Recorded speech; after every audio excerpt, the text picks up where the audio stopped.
कोई भी ऐसा चीज या कोई भी ऐसा पार्ट एप्लीकेशन का नहीं बचता है, तो फिर ये ऑटोमेशन की जरूरत कहाँ पड़ी? ये पहला सवाल और सबसे बड़ा सवाल यही है। Okay, so तो the basic requirement here is like we do regression testing. Once we have tested the application manually, like we are doing 100 cases on one application. Okay Once we are done with this testing and we found some bug, then in that scenario, the developer will fix the bug. Okay And once the bug is fixed, then it will come again for the testing part, right? Okay So right in that scenario, we will need to test 100 cases again on the same application. So या to overcome that part, we have gone through the automation feature. okay, great. This was the main scenario working behind this. So now coming to the particular automation part. तो आप चलो हमने manual कर लिया, अब manual automation की need हमें समझ में आ गई, तो एक क्वेश्चन और यहाँ बनता है, क्या हम किसी भी एप्लीकेशन का 100% ऑटोमेशन अचीव कर सकते हैं या नहीं?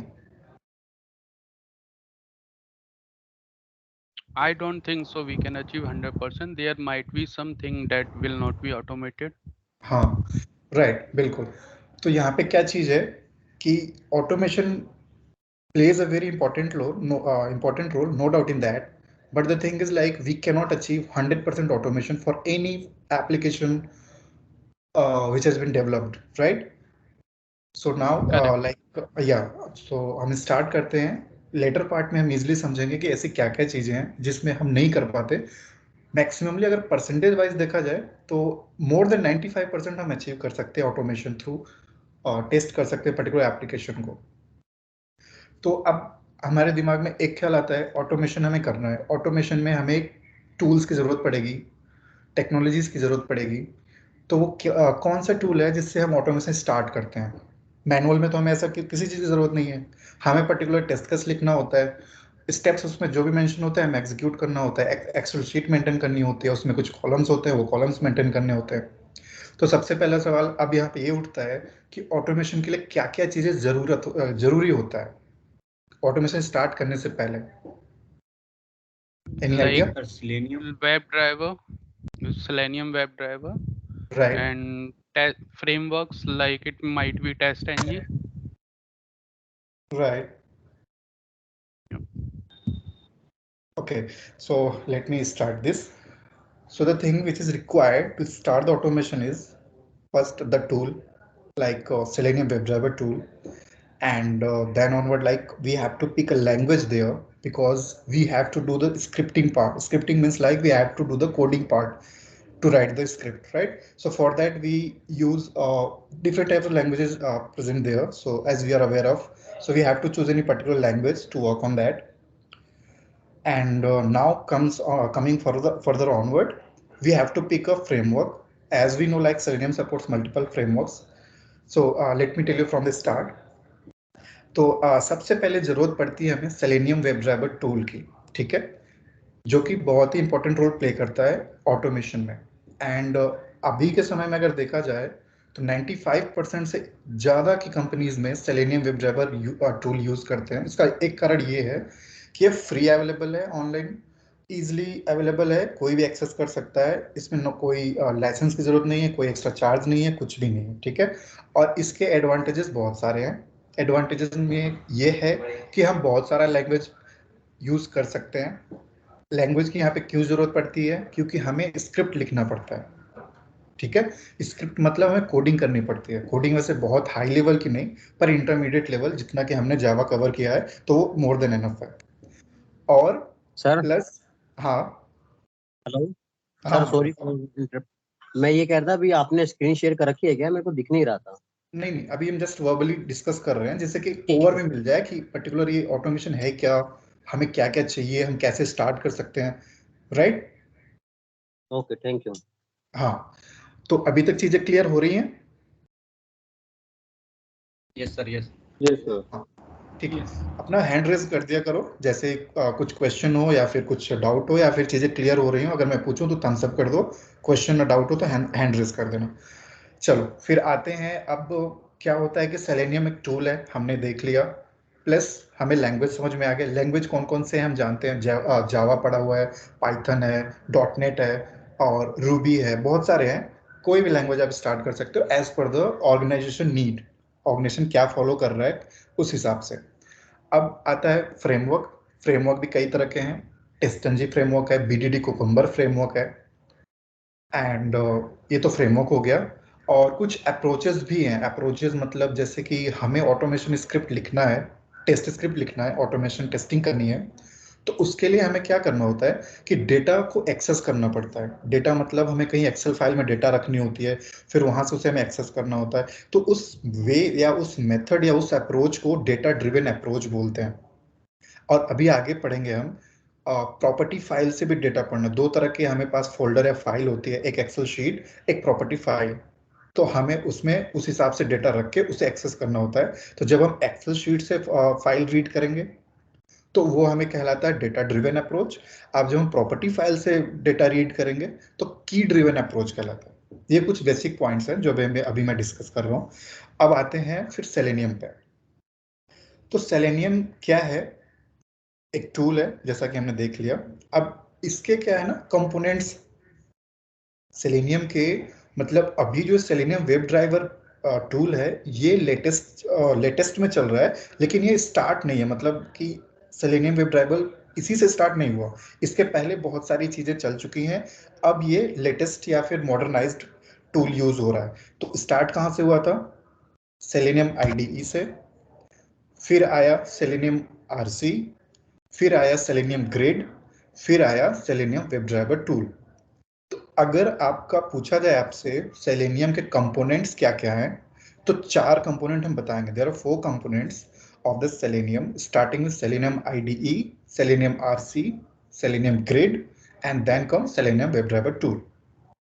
तो sometimes, rarely, like not every time, but sometimes like within an interviewer can ask like what are the component of the selenium. So you have to tell them this because this is a basic thing. Yes, Ramnivas, you are saying something? Yeah, so I just wanted to say if you can share your screen and put these things on a notepad so that we all can go through it Yeah, later. I'll do that. No issues in that. Thank you. Thank Ankit, you. you are raising your hand. Is there anything from your end?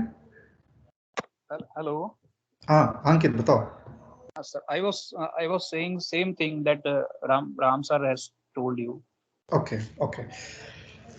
So these are the basic things, and guys, like as I can see, there are a lot of members present in this particular session, and the thing mainly required here is like the ये जो जानकारी है हमें means the tools and technologies and automation and language and writing codes, scripting, along with that हमें एक चीज़ और ज़रूरत पड़ती है और जो बहुत ही बेसिक है और बहुत ही मैंडेटरी है, वो है हमारा कम्युनिकेशन फ्लो कैसा है, हम कैसे इंटरेक्ट करते हैं, हम अपनी बातें कैसे रखते हैं, हम कितना कॉन्फिडेंटली चीज़ों को सामने वाले को समझाते हैं। ये चीज़ें भी बहुत मायने रखती हैं। तो मैं आप लोगों से रिक्वेस्ट करूंगा, बहुत बड़ा चीज़ नहीं है ये, कि जो भी क्वेश्चन आंसर करो, मुझे इतना तो उम्मीद है कि हम सब इसमें जितने भी मौजूद हैं सब काइंड ऑफ कॉन्फिडेंट हैं speaking in English, no doubt in that. So without any hesitation, try to communicate the things in English. That will help you and also improve your kind of communication skills, so that whenever you are going to interact with the interviewer, you will feel confident, right? And I'll also repeat the same thing in Hindi as well, so that if there is anyone present within the session and not able to understand the things clearly, so मैं उस चीज को भी repeat करूंगा जिससे कि उसे भी दिक्कत ना हो। चलो फिर मैं स्क्रीन शेयर करता हूँ और मैं स्टार्ट करता हूँ। अभी तक कुछ किसी को doubt? No, all good. Okay, great. Yes, someone is raising their hand.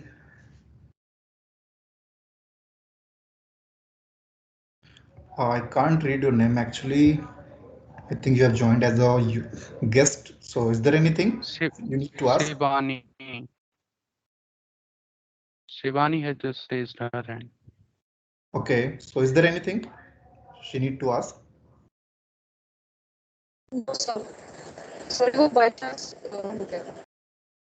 Okay. So I think my screen is visible to you all, right? Yes, sir. Yep. Yep. We are able to see.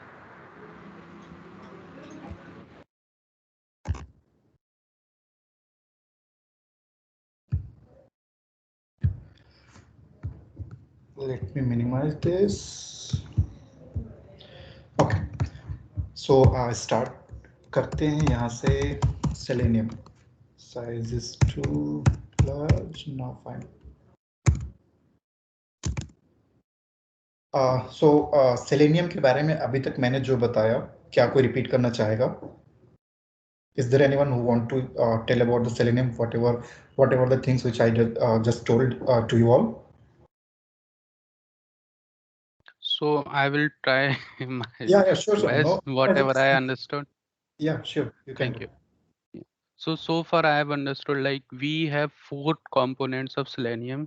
First was Selenium ID, then we have Selenium RC, then Correct. it came over to Selenium Grid, and now the latest version we have Selenium WebDriver tool. Great. And what is Selenium actually? Selenium actually an automation tool for which we need a scripting language. It might be Java, Python, Ruby, .NET, anything like that. And we will need some framework, and we will also need some like approaches, data driven or key driven. That's all that I understood so far. बहुत ही बढ़िया, काफी आपने अच्छा समझा.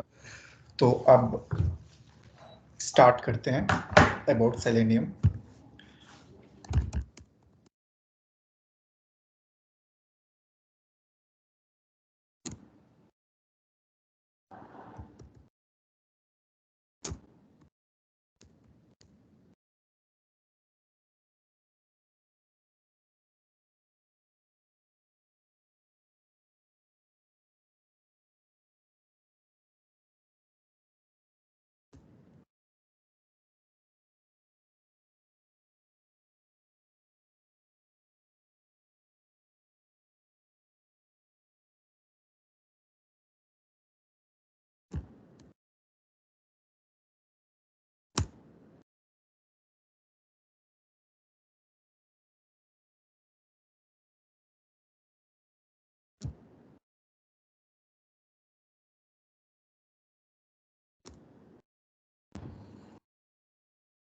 And और selenium के बारे में, जैसे मान लो आपका कोई एप्लीकेशन है, और जनरली हम सेलेनियम से किस तरह के एप्लीकेशन ऑटोमेट करते हैं, ये आइडिया है आपको? Web applications. हाँ, और कितने तरह के एप्लीकेशंस जनरली यूज होता है, कोई आइडिया है? जैसे Desktop, web, mobile application, Right. iOS, Android. Right. So हमारे सामने बहुत सारे टाइप्स के एप्लीकेशंस हैं, और like mobile applications, iOS and Android, and window based application, desktop applications, और आपका वेब एप्लीकेशंस, और एक तरह की और टेस्टिंग है अभी, जैसे आपने पढ़ी होगी API टेस्टिंग. Yeah. सो इन सब के लिए अलग अलग टूल्स, टेक्नोलॉजीज यूज होते हैं. और जैसे कि अभी हम सेलेनियम का यूज कर रहे हैं, तो सेलेनियम से मेनली क्या ऑटोमेट होता है? वेब बेस्ड एप्लीकेशंस, वो हम ऑटोमेट करते हैं सेलेनियम वेब ड्राइवर टूल से. और आप जैसे कोई भी एप्लीकेशन है जो भी वेब बेस्ड एप्लीकेशन है, तो जनरली आप उसको क्या करना चाहेंगे? जैसे मान लो आपके पास बहुत सारे ब्राउजर्स हैं, तो आपने मान लो एक एप्लीकेशन है फ्लिपकार्ट को आप ओपन कर रहे हो क्रोम में. क्रोम भी एक तरह का ब्राउजर है. सामने वाला कर रहा है मोजिला में, और कोई बंदा उसको एज में यूज कर रहा है. एज एक ब्राउजर है, आप जानते होंगे. सो मतलब मेरा कहना ये है कि जो वेब एप्लीकेशंस है, हमें इस तरह से टेस्ट करना है कि क्योंकि वो वेब एप्लीकेशंस हर ब्राउजर पे परफॉर्म होनी चाहिए, हर ब्राउजर पे वर्क करना चाहिए. सो सेलेनियम एक तरह से ये भी प्रोवाइड करता है, इसका एडवांटेज ये भी है कि cross browser testing, multiple browsers पे वो एप्लीकेशन चलनी चाहिए, उसको भी ये इजिली टेस्ट करता है. पहली चीज़, ये मल्टीपल लैंग्वेज सपोर्ट करता है. दूसरी चीज़, ये मल्टीपल ब्राउजर्स पे पर्टिकुलर एप्लीकेशन को टेस्ट करता है. It enables cross browser testing, हम कह सकते हैं. और दूसरा, या सो अब मैं इसको अनदर पॉइंट ऐड करता हूँ.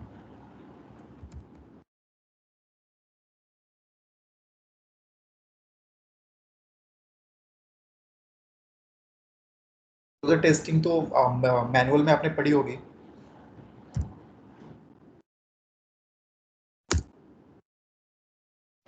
Yes sir. हाँ, तो ये हमारा हो गया सेलेनियम के बारे में, selenium web driver tool mainly. अब हम इसके कंपोनेंट्स की बात करते हैं। तो पहला जो बताया था आपको सेलेनियम IDE, वो जब भी स्टार्ट हुआ था, जब लॉन्च हुआ था, मार्केट में यूज होने लगा टेस्टिंग पर्पज से, तो उसके पास इतनी ज़्यादा क्वालिटीज़ नहीं थी। क्वालिटीज़ लाइक जैसे अभी देख रहे हो यहाँ पे मल्टीपल लैंग्वेज सपोर्ट करता है, मल्टीपल ब्राउजर्स पे एप्लीकेशन को रन करा सकता है।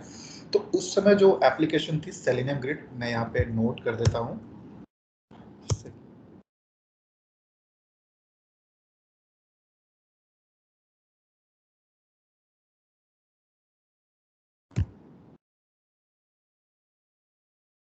पहला है आपका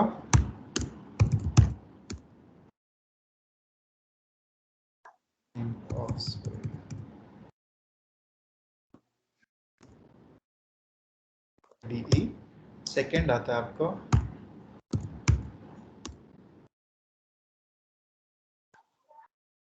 सेलेनियम,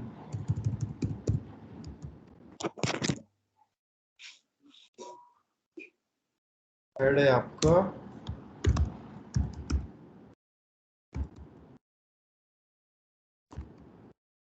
ग्रिड, फोर्थ है आपका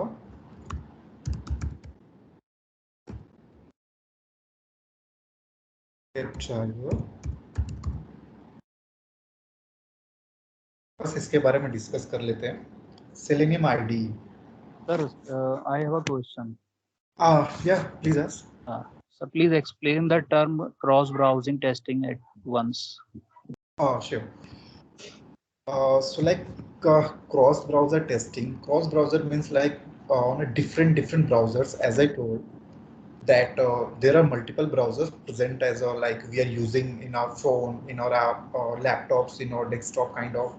So the browsers are like Chrome browser is there, Firefox browser is there, and Edge browser is there. So आप ऐसा सपोज करो कि आप एक यूजर हो, आपके पास बहुत सारे ब्राउजर हैं, आपके पास जो एप्लीकेशन आई, आपके पास जो एप्लीकेशन आप जनरली यूज कर रहे हो, आपको इच्छा किया कि मैं इसको यूज करता हूँ क्रोम पे, इसको ओपन कर लेता हूँ। फिर आपने सोचा नहीं यार मैं इसको एज पे यूज चलाता हूँ, फिर आपने सोचा नहीं नहीं इसको फायरफॉक्स पे चेक करता हूँ। तो आप ये क्या कर रहे हो, उस पर्टिकुलर एक सेम एप्लीकेशन को आप अलग अलग ब्राउजर्स पे चला रहे हो। तो ये क्रॉस ब्राउजर टेस्टिंग का यही मकसद है, यही मतलब है कि सेलेनियम वेब ड्राइवर टूल जो है हमारा, इससे हम क्रॉस ब्राउजर टेस्टिंग परफॉर्म कर सकते हैं। मतलब सेम एप्लीकेशन को अलग अलग ब्राउजर पे हम टेस्ट कर सकते हैं। ये जरूरी नहीं है कि हम केवल एक ही ब्राउजर पे उसको मतलब एक ही ब्राउजर पे लिमिटेड टेस्टिंग कर सकते हैं। मतलब हम अगर कोई एप्लीकेशन डेवलप हुआ और सेलेनियम का क्या बोलते हैं कि इसमें हम बस फायरफॉक्स पे टेस्ट कर पाएंगे, हम इस पे क्रोम पे और एज पे नहीं कर पाएंगे क्योंकि हमारे पास कोई साधन नहीं है, ऐसा कुछ नहीं है। सेलेनियम वेब ड्राइवर टूल जो है ये multiple browsers, each browsers, any browser पे हम टेस्टिंग कर सकते हैं। अभी मैं वही समझा रहा था। जैसे यहाँ पे कंपोनेंट्स ऑफ सेलेनियम आप देख रहे हो, पहला कंपोनेंट है सेलेनियम IDE। तो इसकी क्या खूबी थी उस टाइम कि ये केवल फायरफॉक्स पे रन होता था, इसमें केवल फायरफॉक्स का प्लगइन हो सकता था। फायरफॉक्स ब्राउजर है और जो भी एप्लीकेशन टेस्ट होनी है वो फायरफॉक्स पे होती थी, ठीक है। और इससे हम केवल रिकॉर्ड एंड प्ले कर सकते थे, इसके अलावा हम इससे कुछ भी नहीं कर सकते थे। अब सेकेंड आया सेलेनियम RC। सेलेनियम RC को हम कह सकते हैं सेलेनियम 1। सेलेनियम 1 इज 1 क्या है यहाँ पे, वर्जन। सो सेलेनियम RC क्या किया कि ये पहले तो इसमें रिकॉर्ड एंड प्ले वाला सिस्टम खत्म हो गया और ये मल्टीपल ब्राउजर्स को सपोर्ट करता था और इसको मल्टीपल लैंग्वेजेस में हम इस पे वर्क कर सकते थे। ये चीजें के एडवांटेज इसका हुआ, किसका, सेलेनियम RC का, सेलेनियम IDE के थ्रू। लेकिन जब मल्टीपल ब्राउजर्स की बात आती है तो सेलेनियम RC और ग्रिड पैरेलली इसमें हमें एग्जीक्यूट करना पड़ता था। सेलेनियम RC वर्जन 1 है, सेलेनियम ग्रिड क्या है, सेलेनियम 2 वर्जन है, और सेलेनियम वेब ड्राइवर क्या है, सेलेनियम 3। और इसके बाद और एडवांसमेंट उसमें होती जा रही है क्योंकि अब लेटेस्ट में सेलेनियम 4 चल रहा है। सो वर्जन बेसिस पे अगर आप देखो, सेलेनियम RC सेलेनियम 1 वर्जन है, सेलेनियम ग्रिड क्या है, सेलेनियम 2 वर्जन है, और selenium web driver selenium 3 version है, और उसके बाद वो ऑनवर्ड उस पर वो चला जा रहा है। इतना क्लियर है?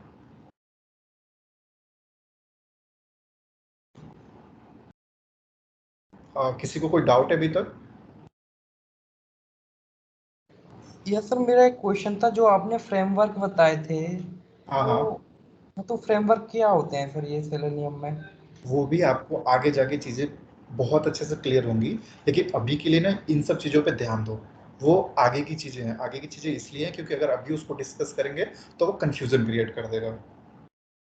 वो फ्रेमवर्क हम अभी आपको समझाएंगे, उसमें टेस्ट एनजी होता है, कुकुम्बर होता है, बीडीडी कुकुम्बर होता है, और उसमें क्या होता है कि एनोटेशंस प्रोवाइड होता है मल्टीपल, उसमें डॉट एक्सएमएल फाइल होते हैं, और उससे हम क्या करते हैं कि पैरेलली अपने स्क्रिप्ट को रन करते हैं, ग्रुपिंग में हम रन करते हैं। तो बहुत सारी चीज़ें आपको धीरे धीरे करके इस पर पता चलेगी। तो अभी ये क्या है ना, जस्ट बेसिक्स है, मतलब एक स्टार्ट है जिससे कि आपको ओवरव्यू मिल जाए कि मतलब ऑटोमेशन होता क्या है, करते कैसे हैं, और क्या क्या चीज़ें रिक्वायर्ड होती है ऑटोमेशन स्टार्ट करने के लिए। ठीक है? Yes sir. हाँ हेलो। हाँ, और किसी का कोई क्वेश्चन है? यस हाँ सर, बताओ। आईडीई और आरसी मतलब स्टैंड फॉर, मतलब ये नहीं समझ पाया अभी तक। जो आईडीई है और आरसी है, इसका मतलब क्या है? आईडी क्या, इंटीग्रेटेड डेवलपमेंट इन्वायरमेंट है, और RC remote control I think. तो इसको इसी नाम से जाना जाता है, आईडी और आरसी। आप इतना बोलोगे मोर देन इनफ है, और इतना इसमें कोई डीप में जाता नहीं, बहुत ओल्ड, मतलब ये समझ लो कि टेक्नोलॉजीज है। तो ये जस्ट आपको नॉलेज में रखना है।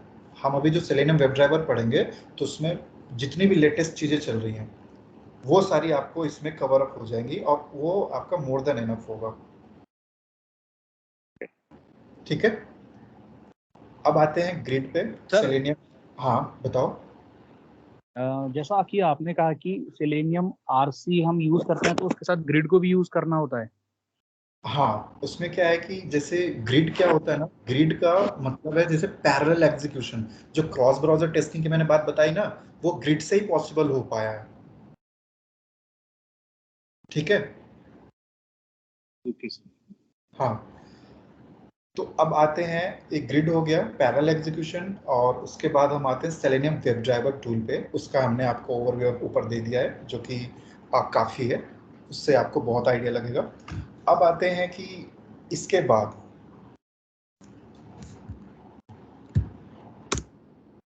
अब एक बेसिक चीज बताता हूँ। बेसिक इन द सेंस कि जैसे आपने कोई एप्लीकेशन लॉन्च करी, एप्लीकेशन लॉन्च हुआ, तो मैं आपको ओपन करके दिखाता हूँ जिससे चीज़ें और क्लियर हो आपको।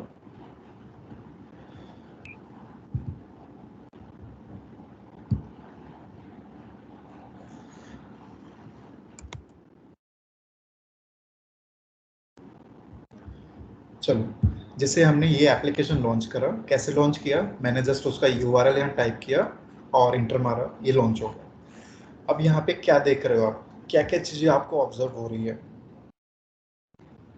यहाँ पे बहुत सारे आपको चीज़ें दिख रही होंगी, जैसे टेस्टिंग बाबा, होम, पोर्टफोलियो, कोर्सेज, सर्विसेज। आप जैसे ही माउस उस पर ले जा रहे हो वो हाईलाइट हो जा रहा है, ट्रेनिंग, प्रैक्टिस, कॉन्टैक्ट। यहाँ पे क्या है, आपको एक सर्च बॉक्स दिख रहा है, यहाँ पे एक और गेट स्टार्टेड बटन दिख रहा है आपको। तो ये सारी चीज़ें जो भी एप्लीकेशन का, जो वेब एप्लीकेशन है उसके वेब पेज पे जो भी मौजूद रहती हैं, उसे हम क्या बोलते हैं, उसे हम वेब एलिमेंट्स बोलते हैं। क्या बोलते हैं? वेब। Web elements.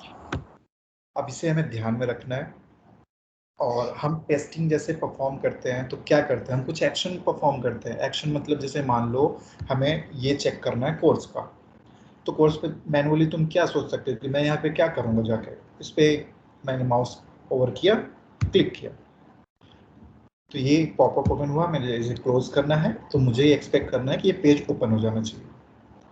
तो ये कैसे हुआ,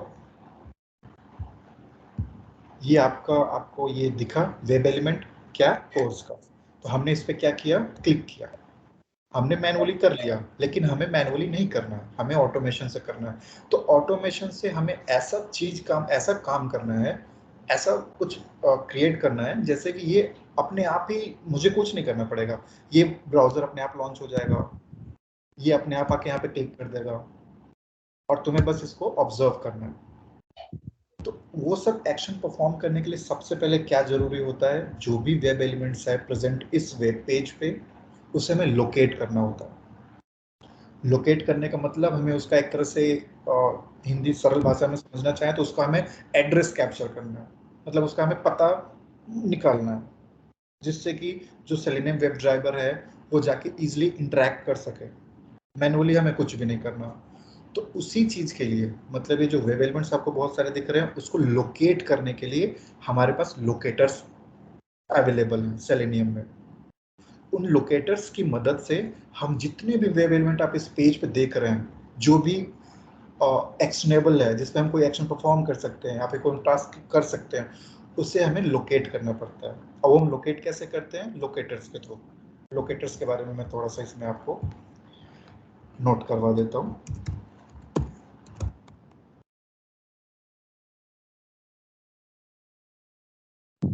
मेनली लोकेटर्स, एक type of locators selenium recording हो रही है सर क्लास की? आई डोंट थिंक, मुझे हाँ जी हो रही है। सचिन भाई कर रहे हैं। किसने लगाया है? हो रही है। हाँ सचिन भाई ने लगा रखा है। बहुत बढ़िया। चलो, आधे घंटे का इसमें दिखा रहा है, चलो स्टार्ट करते हैं। तो अब मैंने बताया कि हम डिस्कस करेंगे लोकेटर्स के बारे में। बेसिक्स हमने काफ़ी कर लिया, चीज़ें हमें कुछ और मिल गई, हम जिसे स्टार्ट कर सकते हैं, धीरे धीरे आगे बढ़ सकते हैं।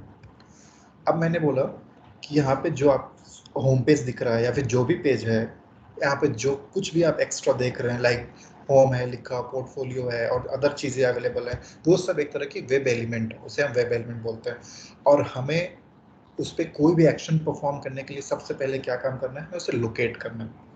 और लोकेट करने के लिए सेलेनियम में लोकेटर्स अवेलेबल हैं, सेलेनियम के द्वारा प्रोवाइड है। और वो लोकेटर्स क्या है? 8 type of locators Selenium provides to locate the web element on the web page. So अभी उसके बारे में थोड़ा लिखते हैं।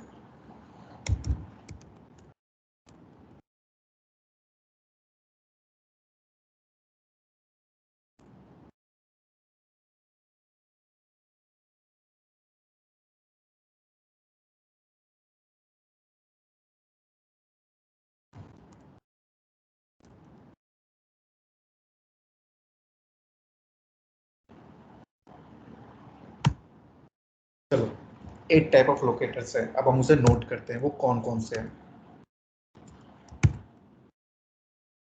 फर्स्ट क्या है? डी। एक मिनट देना यार। चलो कंटिन्यू करते हैं। क्या है? नेम। थर्ड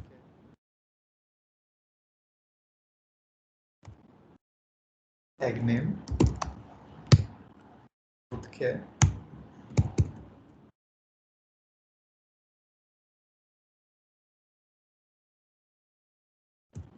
पहले क्लास लिख लेते हैं। क्लास है हमारा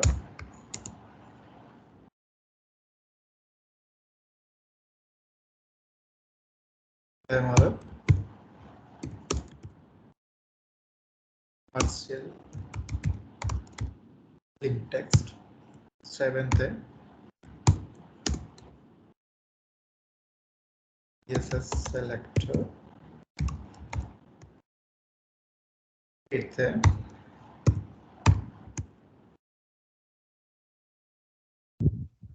ठीक है। तो ये हमारे लोकेटर्स हैं। इससे भी घबराना बिल्कुल नहीं है, ये कोई बहुत बड़ी चीज नहीं है। अभी इसको बस इतना ध्यान रखना कि सेलेनियम में 8 टाइप ऑफ लोकेटर्स अवेलेबल हैं, जिसको यूज करके हम एलिमेंट को, वेब एलिमेंट को लोकेट कर सकते हैं।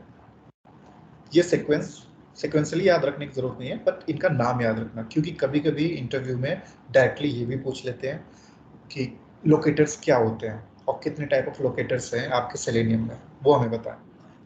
ठीक है, तो ये चीज़ें आपको ध्यान रखनी है। और एक और चीज़ है जो आप नोट रखना, वो ये कि जो भी कुछ आप पढ़ रहे हो, आज के डेट में आपने पढ़ाई करा, उस पर जरूर से जरूर आप टाइम निकाल के 1 से 2 घंटे दो, पूरे मन लगा के, मतलब सारी चीज़ों से दिमाग हटा के इस पर फोकस रखो। और जो भी चीज़ें यहाँ पे मिले जो भी चीज़ें आप पढ़ो या जो भी मटेरियल यहाँ से मिले उसको पूरा एकदम रिसर्च करो, उसमें एकदम ध्यान से सब कुछ एकदम कैप्चर करो और कोशिश करो कि वो एकदम प्रिपेयर हो जाए। और जैसे ही अगला क्लास होगा तो कोशिश ये रहेगी कि शुरू के 5-10 मिनट क्वेश्चंस इसी पे हो जाएंगे, जिससे कि चीज़ें फटाफट रेडी रहें और सब लोग प्रिपेयर करते रहें पैरेलली। तो अभी के लिए जैसे लोकेटर्स हो गया, 8 टाइप ऑफ लोकेटर्स मैंने लिखवा दिया। तो यहाँ तक किसी को कोई दिक्कत, कोई डाउट हो तो पूछ लो।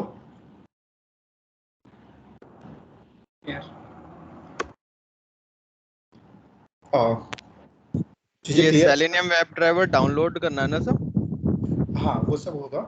सेलेनियम पहले तो आपको इक्लिप्स आईडी इंस्टॉल करनी पड़ेगी, वो आपने कर लिया?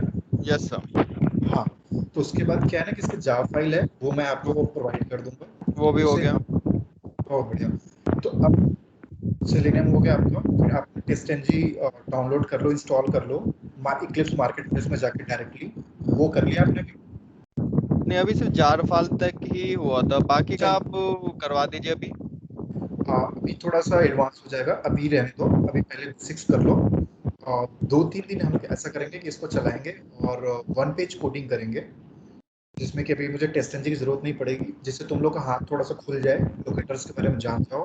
क्योंकि ये जो लोकेटर्स आप देख रहे हो ना, ये सबसे ज्यादा इम्पोर्टेंट रोल प्ले करते हैं। अगर तुम एलिमेंट्स को लोकेट ही नहीं कर पाओगे तो हम उस पर क्या ही एक्शन परफॉर्म कर पाएंगे। समझ रहे हो ना मेरी बात? तो शुरू के 2-4 दिन कुछ ऐसा करेंगे जिससे कि हमारा हाथ इस पर थोड़ा खुल जाए और चीज़ें इजिली कैप्चर होने लगे, समझ आने लगे। फिर हम प्रोसीजरल वे में पूरा स्टार्ट करेंगे, फ्रेमवर्क डिज़ाइन करना, पेज ऑब्जेक्ट मॉडल क्या होता है उसे डिज़ाइन करना, और प्लस क्लासेस, लाइब्रेरीज, पैकेजेस कैसे क्रिएट करते हैं, वो सारी चीज़ें फिर उस पर हम आगे डिस्कस करेंगे। चलो, तो लोकेटर्स तक क्लियर हो गया? Yes sir. हाँ ठीक है। अब चलो टाइम तो हो रहा है, तो मैं कल के लिए बहुत ज़्यादा हमने कवर नहीं किया, हमने बेसिक्स बहुत ज़्यादा वर्बली डिस्कस कर ली, तो इसको एक बार गो थ्रू करना। और एक छोटा सा टास्क मैं दे रहा हूँ। सर ये जो डिफरेंट हमारे लोकेटर्स हैं ना, हाँ, तो ये डिफरेंटली यूज होते हैं हमारे पर्टिकुलर वेब एलिमेंट के लिए, या मतलब किस तरीके से यूज होते हैं ये? वो सेक ऑफ कन्वीनियंस, मतलब किस चीज़ को आप ज़्यादा इजिली प्रेफर करते हो। लोग ना जो एक्सपार्ट आप देख रहे हो ना, इसको ज़्यादा प्रेफर करते हैं, लेकिन कुछ सिनेरियोज ऐसी आती है जहाँ पे तुम्हें CSS सेलेक्टर प्रेफर करना पड़ेगा, क्योंकि वहाँ एक्सपार्ट काम नहीं करता, वो थोड़ा हाई लेवल हो जाएगा। वो हम आगे कभी ऐसा सिचुएशन आया तो हम डिस्कस कर लेंगे। और by ID, by name, by tag name, by class हमें बहुत सारे ऑप्शन दिखते हैं। मेजरली हमें क्या प्रेफर करते हैं, हम यहाँ पे एक्सपाथ करते हैं। एक्सपाथ के बारे में हम कल पढ़ेंगे। एक्सपाथ 2 टाइप के होते हैं, एक एब्सोल्यूट एक्सपाथ होता है, एक रिलेटिव एक्सपाथ होता है। मैं वो सब आपको दिखाऊंगा। अभी जैसे देखो, ये आपका वेब पेज है और हम लोकेटर्स लोकेट कैसे करते हैं वो थोड़ा सा मैं हिंट दे देता हूँ। आप इस वेब पेज पे आए, इस पर राइट क्लिक किया, ये आपने इंस्पेक्ट दिख रहा है, आपको इंस्पेक्ट दिख रहा है यहाँ पे? Yes sir. हाँ, इस पे क्या करते हैं, क्लिक करते हैं। जैसे क्लिक करोगे आप देखोगे ना, डोम ओपन हो जाएगा, डॉक्यूमेंट ऑब्जेक्ट मॉडल, जहाँ से हम उसको लोकेट करते हैं इजिली। चलो मैं इसको यहाँ से हटाता हूँ, यहाँ डाल देता हूँ।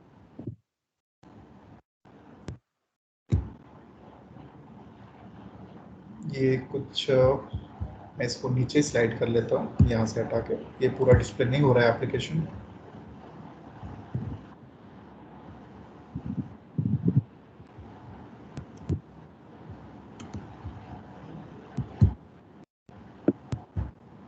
हाँ ठीक है।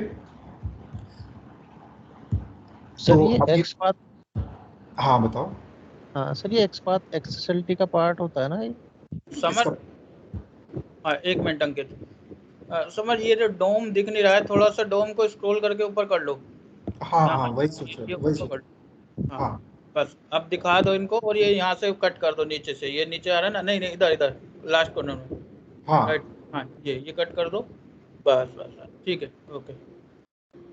तो अब जी जैसे मैंने बताया, हमें लोकेट करना होता है। बहुत सारे लोकेटर्स अवेलेबल हैं, जैसे 8 टाइप ऑफ लोकेटर्स है, उसको यूज़ करके वेब एलिमेंट्स को। तो सबसे पहले हमारा काम क्या होता है, उस वेब पेज पे हमें पहुंचना है, लॉन्च करना है उस URL को, और वेब पेज पे जाके राइट क्लिक करो राइट क्लिक करते हैं, इंस्पेक्ट ऑप्शन आएगा, उसमें जाओगे तो आपका ऐसे डोम ओपन हो जाएगा। डोम का मतलब डॉक्यूमेंट ऑब्जेक्ट मॉडल, इसका फुल फॉर्म एक तरह से है। और उसमें फिर हमें दिखेगा, यहाँ पे एक देखोगे आप कॉर्नर में एरो का साइन बना हुआ है, इस पर क्लिक करना है। सबसे पहले जिस भी एलिमेंट को लोकेट करना है उस पर आप माउस ले जाओ, अपना सर्विस को लोकेट करना है, जैसे माउस ले गए क्लिक कर दो। यहाँ पे आके देखोगे सर्विसेज, आपका वो particular line of code highlight हो जाएगा और फिर हमें यहाँ से इजीली हमें लोकेटर्स क्रिएट करने हैं। मेजरली एक्सपाथ है, एक्सपाथ के दो टाइप्स हैं, एब्सोल्यूट और रिलेटिव। वो मैं कल कंटिन्यू रखूँगा जिससे कि चीज़ें भी क्लियर रहें। और ये तो आपका हो गया लोकेटर्स हम कैसे यूज़ करते हैं। अब ये चीज़ क्या है कि आपका जो है HTML कोड है, यहाँ दिख रहा होगा आपको, इसमें आपको बहुत सारे नोट्स दिखेंगे। ये सारे नोट्स हैं, इसमें पेरेंट नोट, चाइल्ड नोट होता है। अब यहाँ पे देखो बॉडी वाला नोट ओपन है, तो इसमें हम और अंदर जाते हैं हेडर सेक्शन में, हेडर्स के बाद नैव और फिर यहाँ पे डिव आता है। डिव पे जब अपना कर्सर ले जाओगे तो देखोगे ना वेब पेज पे एक अलग सेक्शन हाईलाइट हो रहा होगा जिसको ये रिलेट कर रहा है। उसे एक्सपेंड करोगे तो वो पोर्शन ओपन हो जाएगा, उससे और एक्सपेंड करोगे तो ऐसे करके हम डोम में चीज़ों को इन्वेस्टिगेट करते हैं या फिर देखते हैं। ठीक है, तो ये आपका लोकेटर्स हो गया।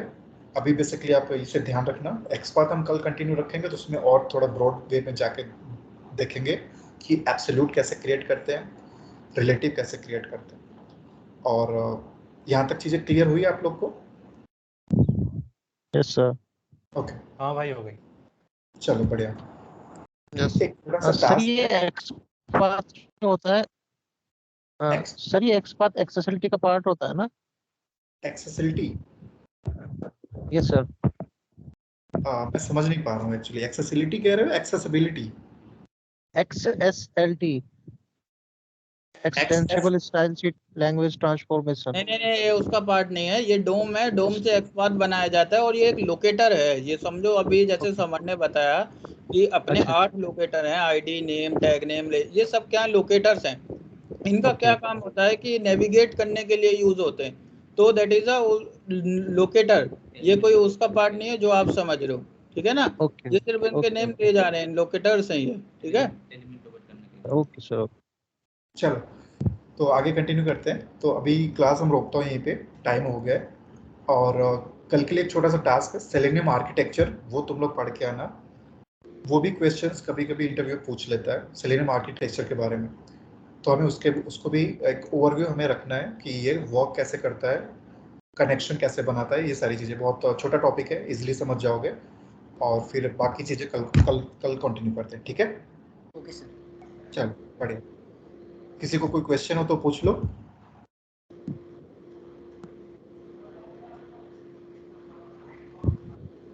चलो फिर ठीक है, कल मिलते हैं फिर इसी टाइम, ठीक है? हेलो, हाँ अंकित कुछ कह रहे हो? ये नोट कॉपी करके चैट में डाल दो आप। हाँ हाँ मैं करता हूँ।